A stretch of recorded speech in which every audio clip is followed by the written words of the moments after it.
که چېرته په نسبونو باندې کامیابي میلاوېدې او په قومونو باندې کامیابي میلاوېدې نو ابولهب ته به د ټول نه اوچته مرتبه میلاو شوې د ده په نسب کې شک نشتی چې د ځمکې په دې مخ غوره قوم قریش دی په هغې کې دی او بیا په قریشو کې هم عام سړی نه د پیغمبر صلی الله علیه وسلم تره دی د عبدالله رور دی د عبدالمطلب زوی دی خو کوم ځای کې دی جهنم کې دی وجه دا دی چې عمل نشي ځکه حدیث کې راځي من بطأ به عملو څوک چې د عمل د لاسه شاته پاتې شو نو نسب یې مخکې نشي وبوی څوک چې د عمل د لاسه شاته پاتې شو نو د قیامت په ورځ نسب مخکې نشي وبوی نو چرته به په نسبونو باندې دا اعتماد نه کوي نسب صرف دې دپاره دی لکه الله سورة الحجرات کې څه وایي یا ایها الناس انا جعلناکم شعوبا وقبائل لتعارفوا ای خلکو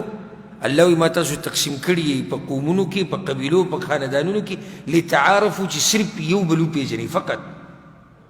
بس دې دپاره دی ته که هر قوم یې ځکه هر قوم سره تعلق ساتم دا صرف دې دپاره موږ یادو او دې دپاره بیانو چې ما او تا یو بل وپېژنو یو بل تعارف وشي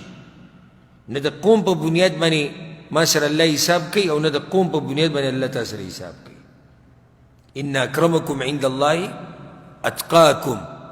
په تاسو کې الله وایي عزتمن سړی هغه دی چې هغه تقواداري اوس بلال رضی الله عنه ته ګوره حبشي دی قوم یې نشتي کمزوري نسب والا کمزوري قوم والا دا هغه حبشي نه راغلی دی غریب هم دی بدرنګ هم دی رنګ هم ښایسته نه دی نو بیا به مقابل کې ابولهب ته وګوره اوس دا وګورئ ځه ابولهب دومره ښایسته دی چې کنیت یې ابولهب دی ښایست ورسره دومره زیات دی نسب خو یې تپوس مه کوه د پیغمبر صلی الله علیه وسلم تره دی او مال ورسره بېشماره مال دی الله به اوس د هغه د مال تذکره مو وکړي او ښه معروف او مشهور او مخوریز سړی جرګمار سړی عرب د هغه تذکره چې په تاریخ کې نه یې کړی نو تاریخ ته نیمګړی وایي دومره غټ سړی دا په تاریخ کې تېر شوی دی قریشو به دې رایېده په عرضي کې او د دې تذکره به یې کول نو قریش یې پېژني او هغه به قریش پېژنده خو هغه سړی هغه په جهنم کې دی او هغه بلال رضی الله عنه پیغمبر صلی الله علیه وسلم ورته ویې بلاله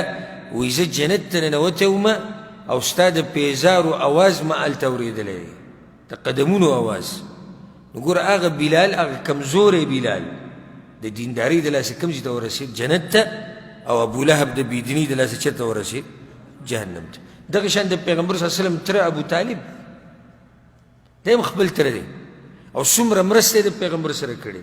خو چې دا عقیده یې ونه منله او دا ایمان یې رانه وړو د هغه ځای به اخر څه شو هغه جهنم شو والعیاذ بالله نو دا خبره زړه ته کوزه کوي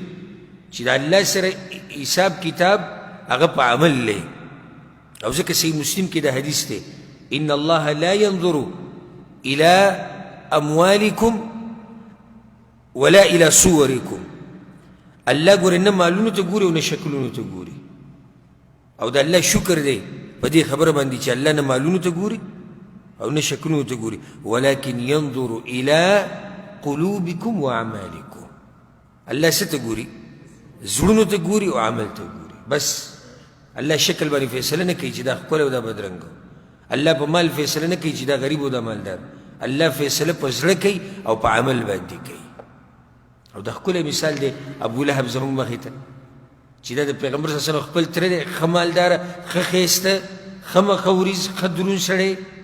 خو چې کله ورسره ایمان نه و انجام یې دا شو چې الله وایي تبت یدا ابي لهب وتب بیا د بدر دا غزا چې کله ختمه شوه الله سبحانه وتعالی په ده باندې یو بیماري راوسته په د ابولهب باندې او داسې بیماري پرې راوسته سیرت کې راځي چې په هغه بیماري کې به څوک د چا خوا هم نه ورتلو نو بیا چې کله دی مردار شو نو خلکو بیا خپل غلامان راولېږل غلامان په خپل هم رانلو قریش خپل غلامان یې راولېږل مریان او هغوی له یې لوړې ورکړې وې او هغوی دې په لوړو باندې داسې وو او روان کړی و او به یو کندې ته ګزار کړو خاوره یې بې له پاسه واړوله الله داسې ذلت په ده باندې راوستی و چې کله ده د پیغمبر صلی الله علیه وسلم مقابله کوله